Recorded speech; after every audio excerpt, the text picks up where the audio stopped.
Hey everybody, it's Tyler Henderson and John John Kite. Kipe. Hey guys. Yeah, how you guys doing? Welcome to the webinar. We're gonna kind of hold up for a couple minutes and make sure a lot of people are still coming in the door.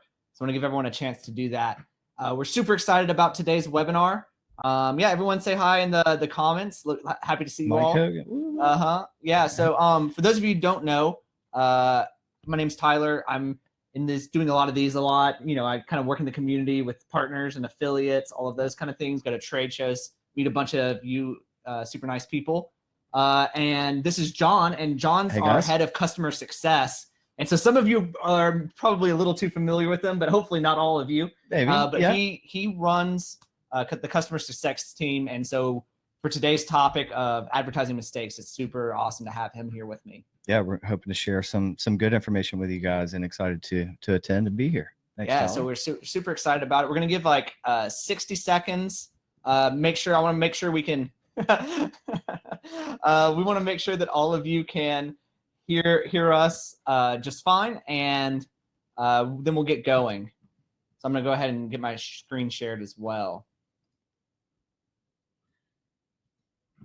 All right, and pending confirmation that all of you can see my screen all right, and that you guys can hear me, we're going to keep going. I'm just waiting on the moderator response that we're ready to go.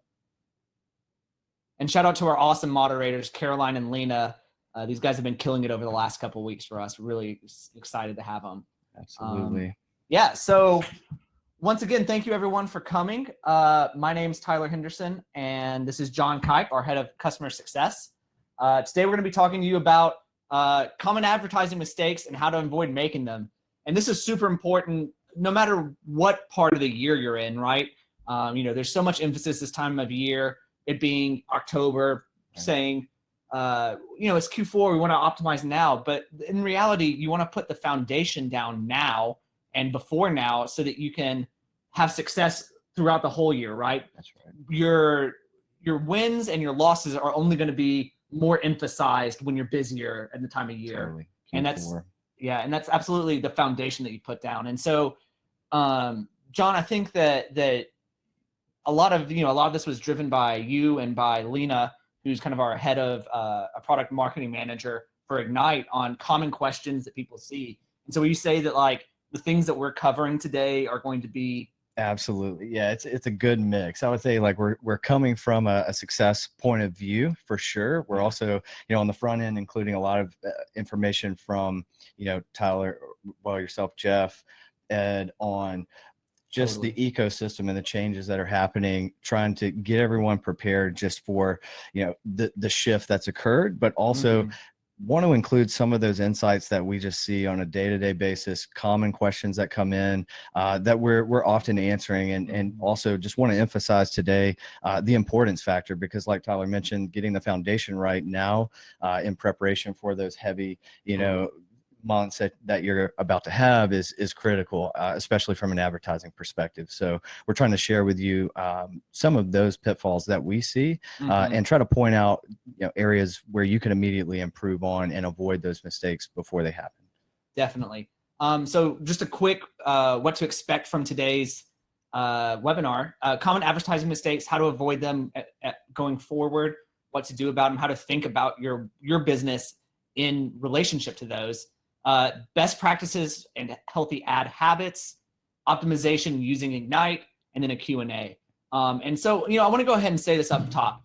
Seller Labs, us as Seller Labs, we have a vested interest in you succeeding in advertising, right? We have a tool, Ignite, that's going to help you manage your advertising campaigns. And so everything that we're saying today, just like John said, is coming from a success standpoint, because oftentimes advertising and seeing success with Ignite goes hand in hand, one in one with having good advertising campaigns, period. And so my hope for you today is, one, that you learn a lot, and two, that whether you use Ignite or not, whether you think it's the right solution for you right now or not, that you leave here with actionable items and with a strategy going into your campaigns and managing your campaigns. Absolutely. And then eventually, maybe you'll want to come and work with us. So that's today's goals. So let's go ahead and get started. So first of all, why are we covering this topic? And I think we kind of covered a lot of this already. We want you to see success with your advertising, right? It's so easy to set it and forget it, to fall into any of the pitfalls. I mean, John, like how much your team sees like so much of people asking questions about general advertising, about Ignite. Absolutely. Tell me a little bit about that. Yeah, I would say, we get a wide array of questions, right? We have people that have never advertised on Amazon before, or maybe they've advertised on something like Google or Facebook, and they're just getting started, with the Amazon thing. And a lot of times, in a lot of cases, I think that folks are expecting, they see the words auto, they expect a lot of things to just automatically happen. And of course, Seller Labs is there to try to help automate or improve on some of those actions that you might have to take on an optimization level. But at the heart of it all, you really have to kind of spend some time. So we're with the campaigns, with the learning part of it, the learning curve, which I would say is relatively steep when it comes to learning how things work on Amazon from an advertising perspective. So we're going to try to point out some of those pitfalls and really just immediately call out the things that we see as detrimental. And Totally. Like Tyler said, sometimes it just has to do with the organization of the campaign, or how much you have going on with it and how active you've been in monitoring those changes there. We're hoping to cover some of those items with you, and hopefully you do walk away with some takeaways and some action items that help to get you started. But Totally. Again, we see the full spectrum. Totally. It's wide.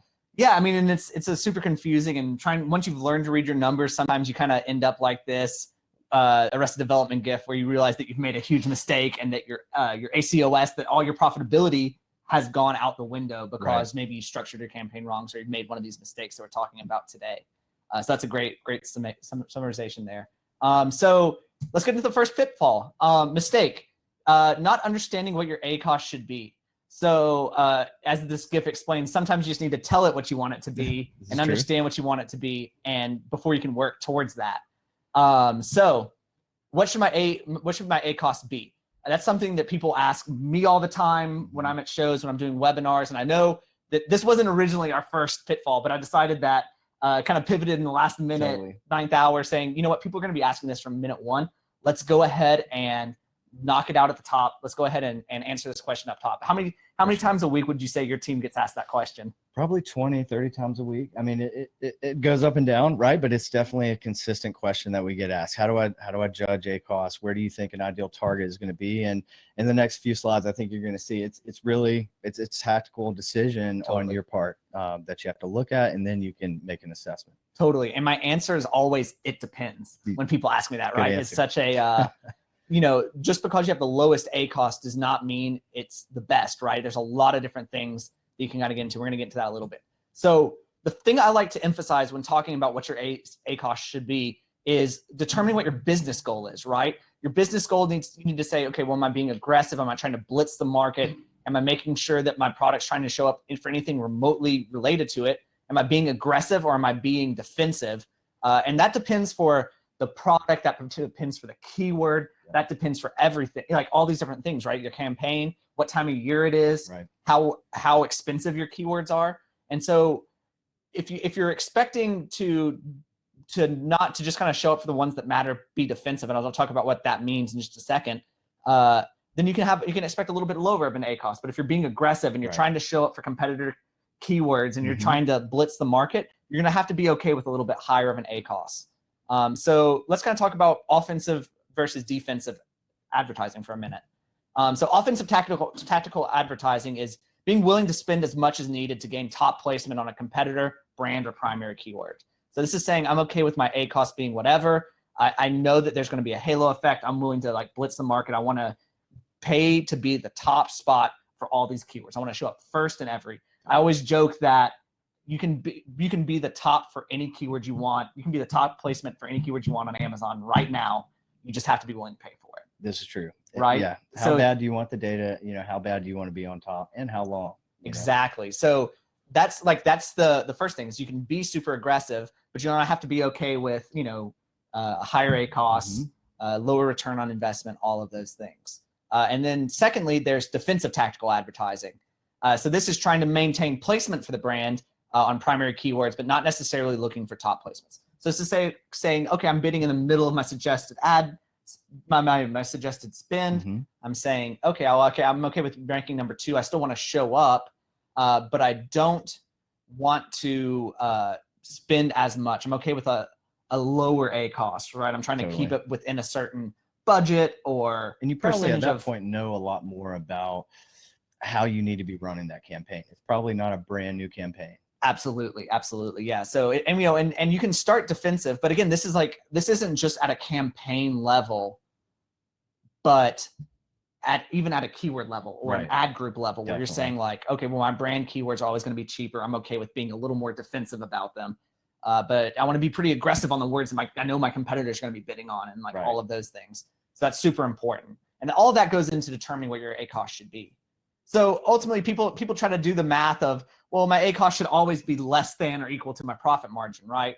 And I say it depends, right? It depends on all those things we just talked about. It depends on if people are going to come back and buy your product again, right? So if you can look at it as a cost to acquire a customer, rather like a long-term customer rather than a one-off purchase. If you sell something like protein powder, supplements, any of those kind of things, diapers, anything that people are going to come back and if they like your brand, they're going to use it over and over again, then you can spend more, right? You might be okay with the 100%, 200% A cost because you know that they're going to be hooked and come back over and over again, right? So it really does just depend. And that's something that you need to look at internally. And especially if you're within an organization, you need to look at your budget and what your budget can withhold. So that's that. So ultimately, again, do you want to play more offensive or defensive advertising? It depends. And so that's my encouragement to you is like to look at it critically, maybe be a little okay with a higher A cost up front, but be willing to do all the things we're about to teach you to come in and modify your campaigns and continue to optimize, and you'll eventually get down to hopefully as long as your goal is realistic. We're seeing some questions coming in and we're definitely taking those down. Our moderators are collecting them and passing them through to us. So we'll be sure to get to those at the end.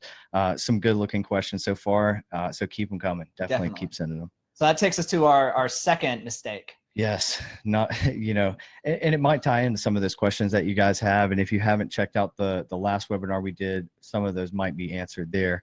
But definitely the first pitfall that we see, you know, using too many non-relevant keywords. A lot of times people will, you know, dump a lot of keywords that they feel, you know, are maybe it's on their gut, but you know, ultimately they could be using a tool to do this. But up front, you know, you probably want to start with keywords that are really relevant to the campaign that you're running. Another really good way to do this is to just use auto campaigns and to start looking at those search term conversions. But we'll talk a little bit about that more. But what we want to emphasize here is it's quality over quantity. Instead of just adding a ton of keywords, you know, that then you're having to look and scale across, you can really focus on those key words that are going to drive conversions or really drive impressions. If you want to get visibility, you know, that could be another metric that you're looking at on the keyword level. As far as does it make sense? Is it something that's relevant? Am I being seen? Are people seeing this ad because of these words? But keep that list short, and quality is always better, is really the main focus of this slide here, to help you drive traffic. But, so to that end, like, you know, you're going to have all these, you want to keep it more mid-tail to long tail than you want to keep it, I would say generally more mid-tail, right? Then you want to keep it really long tail. That's so like the difference between having too many keywords. That's where you have like, you're bidding on big red apple slicer, red apple, you know, you're bidding on all of these things in exact match, rather than just like letting it do the work for you by bidding on it in phrase or in broad. Where you say, here are the keywords I know I care about, apple slicer, for example, and you can fill out the rest for me and figure out where I need to fit in best and continue to edit on that, rather than, you know, saying like, okay, I want to bid on all of these individually, and your A cost is probably going to suffer. Absolutely. And because of that, right? Well, we do have a question here. I'm curious, Tyler, to throw this one out. Just sorry to spot check. So what do you do if all the keywords that you have are seemingly relevant, but you have impressions, but you have no sales? Is that a question of just cranking the bids up? So you need to optimize your listing. There you go. that's we so always don't spend more money. I think this is the case. This is the first advertising webinar that I gave that I didn't start out with like the first slide being like, hey, optimize your listing. Because the truth, like if if you have relevant keywords that are good keywords, you're getting impressions, you're getting clicks, but you're not getting sales, where do you think that's, you've passed them along the funnel to the point where they're getting to your listing and saying, hey, this is something I want. They say, you say, this is what you want. They say, oh, that's what I want. And they get there and they say, oh, that isn't actually what I want. Yep. Then it's not relevant enough to them. You're not showing them that it's a good product. You're not showing them what they need to make that purchase. So you need to optimize your listings. It's better pictures. That's better title, description, bullets, bullet points, enhanced brand content if you have access to it. If not, just a good description. That's product reviews, getting product reviews, having absolutely product reviews, responding to them, answering questions when people ask. Like, all of these things are super important, and you need to be doing them. And that's, if you're getting impressions and clicks but not sales, that's what you need to do first and foremost. And in fact, probably what you need to do before you even start advertising. Very true. Would you say the first webinar is a good one to check out? Definitely, on yeah, series? Yeah. And the first webinar in this series is a great one to check out if you have more questions about that. Okay, cool. So we kind of covered that one. Let's go on to the next one. Awesome. We're kind of moving right along here, but we got a lot of great tips for you, so I want to make sure we get to them all.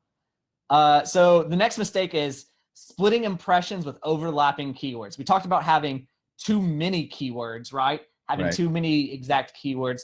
But now, another great question that we get, and another thing that we see is people, one, being concerned about splitting impressions, and two, not knowing what to do with it, and three, actually having done it. So, of course, that's a large concern for our people. So the best practice that I can recommend regarding not splitting your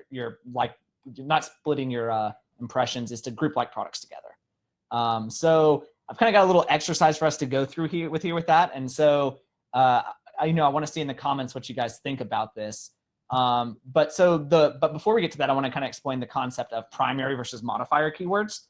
So this is how I like to think about it in regards to which keywords matter. And even going back to our last topic, as far as choosing which keywords matter, you need to kind of assess what's a primary keyword and what's a modifier keyword for your product.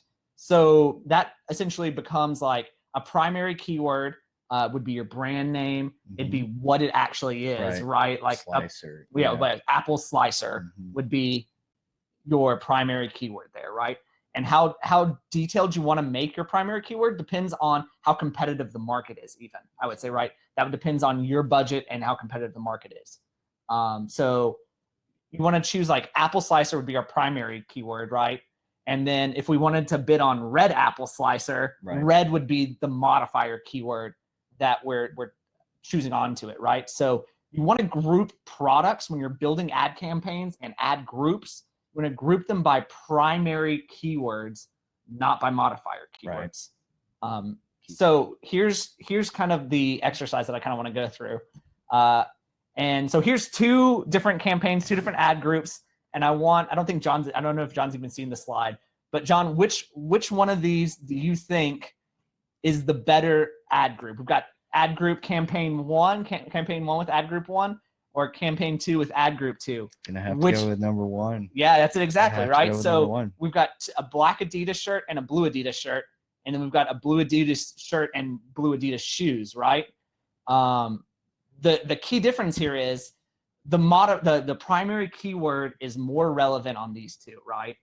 Chances are we're going to be able to advertise these with more success in one campaign in one ad group than we will be able to with this second campaign and second ad group.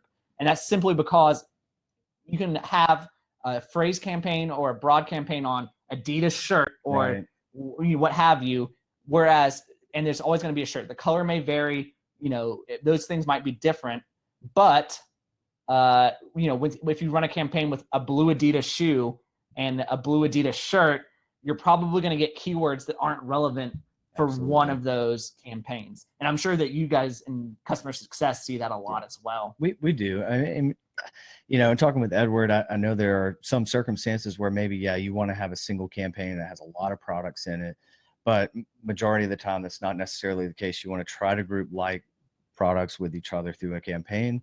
That way, if someone is searching for a shirt, and it may not be an Adidas shirt you're advertising, but it's a Nike shirt, and they end up on a shirt at the end at the funnel, product detail page, it still makes sense to them. But if they start out looking for a shirt, they end up on the product detail page because they've looked at a shoe, it's a little disconnected.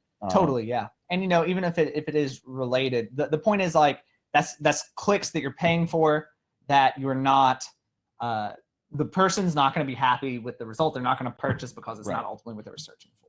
Absolutely. And it could have cost you a click, but no conversion. So someone's asked a question. I knew this kind of thing was going to be coming down, which says, with a phrase like Christmas jewelry, is it best to group earrings, necklaces, bracelets together, or to split them out? I don't really have an answer for you on that. That's the kind of thing where it depends on the primary. That's going back to primary versus modifier keywords. So that depends on how niched in you want to go, what your budget is. If you can go as broad as just Christmas jewelry, like then maybe it's okay to have them all in an ad group. If you think Christmas is your primary keyword, if that's the keyword that you're building this campaign around, you better have a big budget, right? But if you're not, and using, then I would say probably have them in separate campaigns with like products. But you probably will want, or different ad groups at least. You could at least do. I would say maybe one campaign, different ad groups around necklaces, Christmas, Christmas, all the different product breakdowns. Now this question, what do you do if the product groups, in this case, you have a huge number of variations, example, 3 shirts, but they come in 8 different colors, 5 different sizes. Do you bust out a campaign for each variant child product? No. Or do you stay a little high level, and maybe you can carry I would think you can carry, modifiers of color into the keyword phrases that you're using within the campaign. That way you're not leaving anyone out. If you are looking to advertise for every different variant. Totally. So yeah, exactly. You want to advertise for the different variants. Keep in mind what's your best seller. Look at the parent-child relationship. See what the best one is from that. Absolutely. And base your campaigns around that, focused around that. That being said, you can use things like phrase match around your shirts to complement those sizes and get bids accordingly. So that's how I would do that. Okay, cool. So another concern that we always have is splitting impressions between auto and manual campaigns, right? So that's this one. People say, well, should I, whenever I move it from an auto campaign, when I'm doing keyword discovery in my auto campaigns, I found a keyword that I really like and I want to move it to a manual campaign. Should I move it to negative?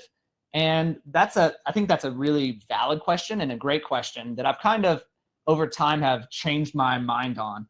And I think that the reality of the situation is, I think that one of the best uses for auto campaigns, we're going to talk about this a little bit later, is the discovery, like finding those new keywords. And so I don't want to ever limit my ability to continue to discover, right? So I don't want to be looking. Yeah, you always want to be looking. And so is it okay to add it as a negative in the auto campaign? I would say if you want to add it as a negative exact, it's not going to be the end of the world.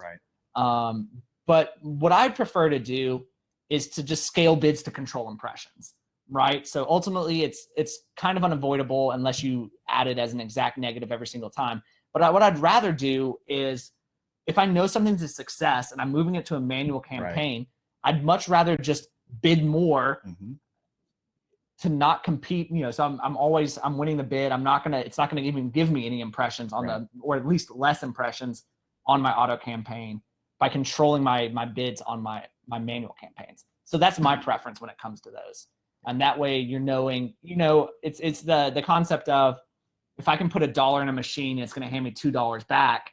And that's what hopefully these good keywords that you're moving to manual campaigns are. I'm going to do that all day, right? Absolutely. I'm going to say, hey, let's open up the floodgate. Let's do this all day. If you want to hand me $2 back every time I hand you $1, let's do that. So we have a couple questions as far as is it okay if we only have one product in one ad group? Yeah, of course. It depends on how you need to structure it for your business and your business goals. So, keep in mind scalability and being able to do things effectively, but Yeah. I would say, or like a question before that, how would you organize products into campaigns versus the ad groups? I mean, I think some people even take it down to the keyword type level, right? Here are my broads, here are my exacts, here are my phrases. Totally. So that, that's one example. It just really kind of depends on what your strategy and your layout for campaign build out is, and it may change there. So there's not really like you said, there's not a right or wrong way, but you can absolutely do one-to-ones if that's what you want to do. Totally. And there's even campaigns for certain times of the year, for Prime Day, for Q4, maybe that you're targeting certain keywords, or versus other times of the year. So campaigns versus ad groups, that's kind of to your discretion. Definitely. Cool. Yeah, we'll talk about one mistake that we see quite often. So, with our tool, you can definitely bring in campaigns that are pre-existing. They've been there running for a long time. So we want to call out, just leaving an auto targeting campaign on and just walking away. First of all, you're missing out on a huge opportunity, like you said, to continue to do research, right? Totally, and understand what is converting in that campaign itself through the search terms, and then try to bring those over to a manual campaign that you can have more control over, and scale those bids if necessary, and not necessarily rely on Amazon to do that. And so one thing that we recommend is absolutely, keeping an eye on what's happening in your auto campaigns that are going, and don't necessarily leave them on cruise control to do all the work without some lifting here and there. So again, quite often we see this. It's something that we just like to call out, and we want to make sure that you get the most out of the auto campaign, because it's absolutely a great way to gain impressions and conversions right through the clicks. But at the end of the day, the search terms report is probably your most advantageous resource there, beyond just the converted sale that you might have paid for in the advertisement. Totally. And we like to call it, I like to call it advertising cruise control, and something we've all adopted, not trying to take credit for that anyway. But like, it's because you wouldn't turn on cruise control in your car and fall asleep. Because if you do, you end up in the ditch or with your car flipped over, right? And the same exact thing can happen. Totally. And that's exactly what this is. So I think ultimately, auto targeting campaigns is one of the best ways to discover new keywords, right? Absolutely. I mean, first and foremost, it's super easy to get started. You just roll out an auto campaign, make sure you've got a good solid product listing behind it, and then let it run for a little while, see what's happening. Totally. But then again, it's a good way to waste money, right? If you're not there paying attention to things, if you're not taking efforts to reap benefits and then maybe scale down or pivot, it could absolutely waste you a lot of money with no conversions in the end. So, last but not least, use the data you pay for, right? Exactly, right? Like, this is the Amazon's a walled garden a lot of the times, right? Where they make a lot of the data really hard to understand and hard to get to, and don't tell you what's working, and what keywords you're actually indexing for, and all of these things, right? And you put so much work into it up front that don't take advantage of do take advantage of the fact that Amazon is actually giving you data here, right? Absolutely. It's saying, hey, here's how many impressions you got, here's how many clicks you got, here's how many sales you got. So then you can know, not only are these relevant, what do people think of it? Are people buying it when they're shown it? Like, to what degree does it convert? Like, that's so powerful. And like, this is one of the few places in Amazon where they're actually telling you giving you some they're info. Giving you the data, right? This is good. So it's super valuable.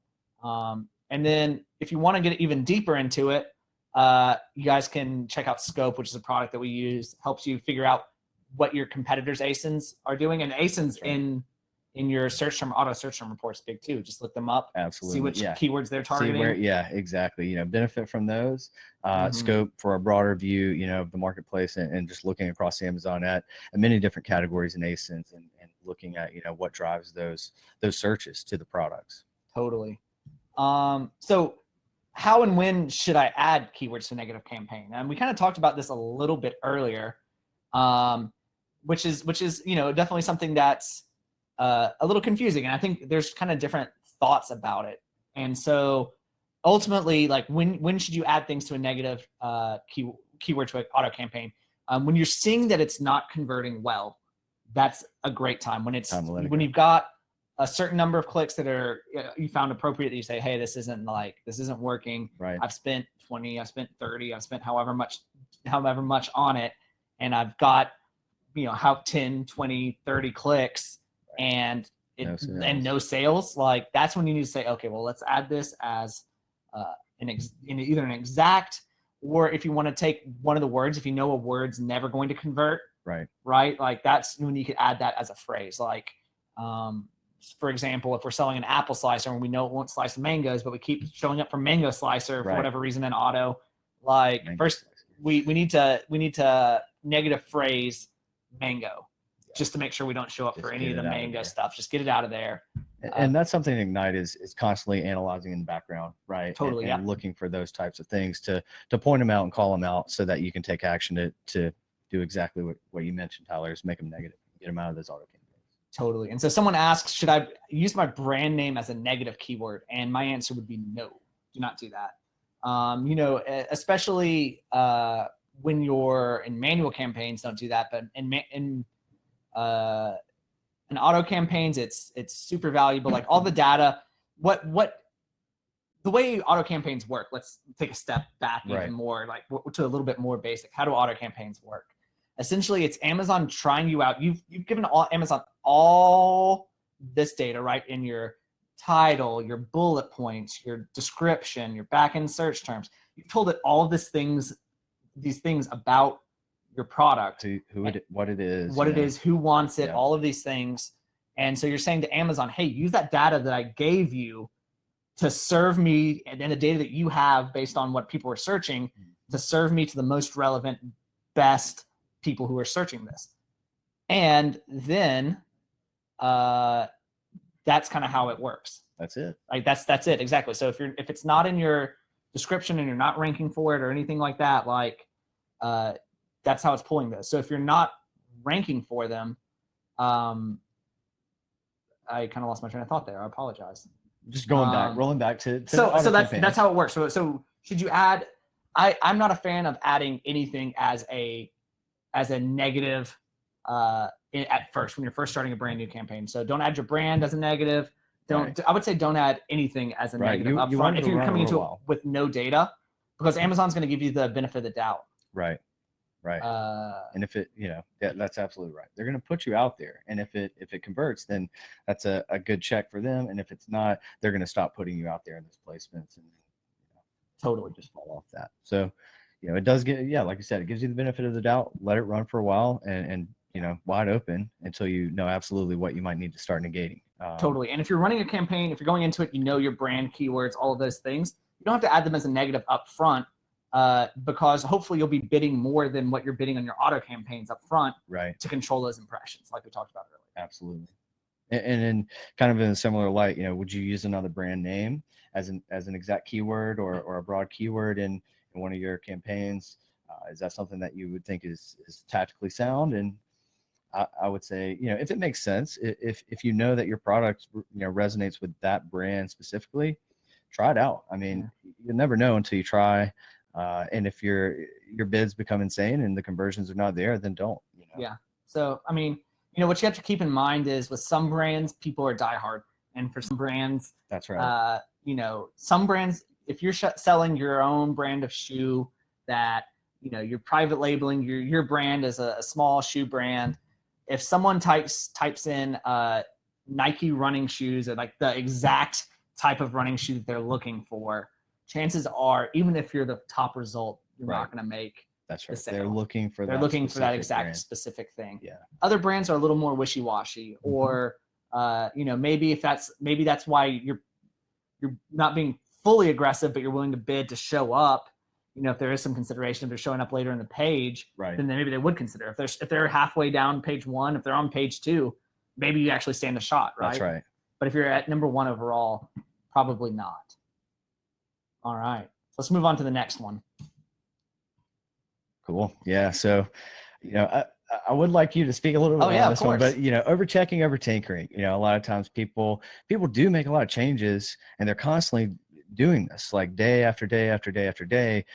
And quite frankly, you have to give it time. Amazon, as as quickly as they deliver those packages to customers, things don't happen that fast necessarily on the advertising side of things. And this is often a pitfall that we see with sellers that are just getting started with advertising, where maybe they've created a campaign on day one. By day 4, they feel like they have it in a pretty comfortable spot. They get to day 10, and between day 4 and day 10, they've negated a lot of things. Maybe they brought them back. They really have changed the campaign so much fundamentally that now Amazon, from an algorithmic perspective, has to reassess that campaign and really understand, is it relevant still for the products that it's serving. So that can be detrimental in itself. And then besides just kind of messing with the campaign too much, in the beginning, you want to let it sit, run, and gain some credibility with Amazon. But then also you want to let it run as well to gain your own performance data and insights so that you can start to make those changes. So Tyler, he likes to say, treat it as a 401k, right? Right, exactly. It's a long-term thing. Even though you may be making short-term pivots and adjustments here and there. But ultimately, you're going to have to let it ride to really see the performance data as it is, and then start making assessments. So, would you say you default to about 2 weeks before, or about a week, 2 weeks, or I think it depends on how aggressive you're being, right? So I think ultimately it's dependent on if you're being aggressive or offensive or defensive. That defensive. Yeah. Offensive, So if you're trying to make if you're trying to make quick decisions, you want to be aggressive with your bids, aggressive with your budgets. And we're going to kind of talk about that in our next point as well. But yeah, if you're just kind of dipping your toes in, like you're going to need to wait like a week or two, at least. You want to make sure. A lot of people kind of draw that line at 10 clicks before you make a decision, right? On any given keyword. I don't know if that's necessarily the place or not. Like I can't really tell you what's perfect for everyone. Right. But I think that there is a point where you need to say, okay, well, if I have 10 clicks on a keyword, and I think it's one that I should be converting on, again, we need to go back and, in no sales, we need to go back and reassess our listing and re-optimize, right? Totally. So that's something that I would definitely say, it just depends. But if you check in like day 2 and you say, oh no, I had 4 clicks, but I didn't have any sales, you just need to chill out a little bit, take a breath. That's right. Understand that these things take time, right? Right. I mean, and attribution windows aside, right? Yeah, exactly. You have to keep in mind how the consumer shops. That's right. And that's a big part of it. So I think that kind of leads perfectly. These two are kind of like one into the next. Yeah, one right into the next, which is underbidding, right? Which is not willing to have the budget up front to make the commitment to learning what you need to learn, right? You're unable to optimize your campaign if there's no data to view, right? You can't, if you need to spend more money to make money, right? There's this concept, you don't want to throw bad money after good, right? You want to keep checking in enough that you're not on cruise control, but you want to give it enough time and have a good enough budget that you're in there and you're saying, oh, okay, like I'm making informed decisions. Like I know that this is a keyword that I need to put in the negative because I've spent $30 on it and gotten 0 sales attributed. Exactly. And so, and that's where you kind of have to look at it more in the macro. And it's, advertising are always going to start larger, your ACoS is going to be high to begin with probably, and you're going to kind of work it towards what you feel that goal should be. And so then you can start to, once you've kind of got some good data, so you can only make decisions once you have data ultimately. Absolutely. And data is time plus money is kind of how I look at data. So like the data that you're getting is time plus money. So you can get that data quickly if you're willing to spend, time can be less if you're willing to spend more money and get more data in a couple days, but time will need to be longer if you're not spending as much money. So that's what you kind of gotta look at it that way. And if you're not doing either, then you're probably not going to get any good data. That's right. So I wanted to mention, we've got a couple questions here regarding you're only spending on ads if and when you have the buy box. So I just want to make that kind of clear. So if you're a reseller or share the buy box, you're only doing that you're only spending money Right. when you actually have the buy You box. have a chance to convert it. Totally. Yeah. But if they landed there and you got a no conversion, you had the buy box, something wasn't right. Whether, like you said, the image they saw, the bullets they saw, the listing itself. And another question, I don't know what you think about this, Tyler, but creating bullets, like I'm sure there's tons of different strategies on how you create bullets. But Yeah. one that I heard is like, check out the reviews and what people are saying Totally. Yeah. about the product, Absolutely. or your competitor's product. If your product is that similar, maybe look at another item that's very close to yours and look at what people are really saying was awesome about it, and why they came there and were so satisfied after they purchased. Totally. Yeah. You want to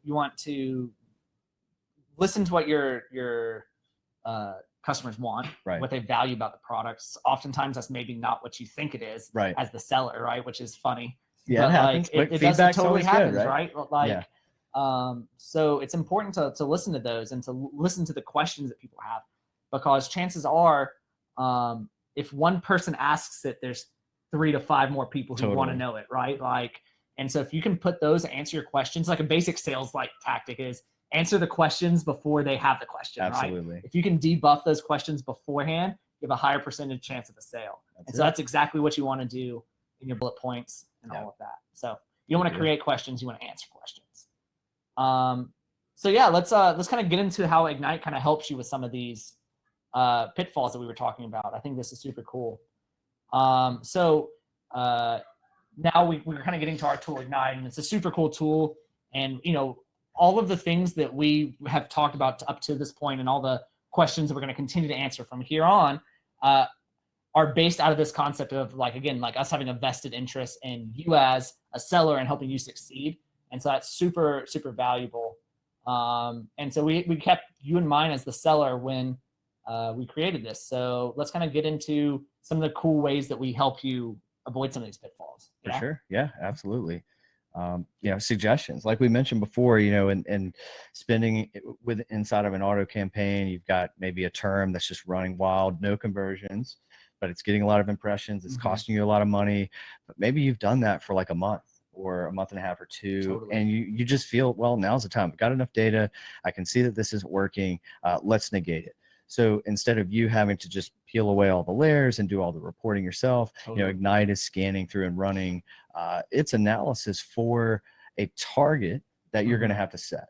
So for any of these campaigns, and this is really important for first-time users of Ignite getting in there, you've got to give it a goal and you've got to set a target on that campaign level. And once you do that, that is the trigger to start driving your suggestions. And then you'll see, as the screenshot shows, this list where you'll have the different types of suggestions and so forth. And one of the coolest things that I love about this, you can't see it because we've kind of blurred it out for the sake of this user, but it tells you why it's made those decisions in a way that, like, I think about advertising, where it's like, okay, well, why did it make the suggestion for us to move this to a negative phrase? It's because you've had 13 clicks, 0 sales, and spent $30 on this in the last 10 days. That's why you need to move it to negative. Totally. And based on achieving the ACoS, the goal that you've told us that you want to achieve, you need to move this into to negative. Right. And so there, if you kind of, and another question I've seen already is, if Ignite's telling me to move one of my primary keywords into negative, why is that? And my answer would be probably because you're not optimized around that, right? Even if it's your primary keyword, you're probably not converting around it, right? Or you set your ACoS goal too low, right? And we're trying to optimize around it. We see there's a lot of money going there, and maybe you're okay with, maybe you're being aggressive and you're being okay with not getting as many conversions from this sale, but you need to set your ACoS goal and align with that, because then that's going to only make suggestions that are aligned with that goal. That's correct. So lovely question here. How does Ignite compare to Sellex PPC Manager, which automates suggestions? So personally, I haven't used their tool, but I will say suggestion automation is a thing that we've done in the past. For some users out there who are using our 1.0 version, it's still automatically making those suggestions happen for you and taking action on that.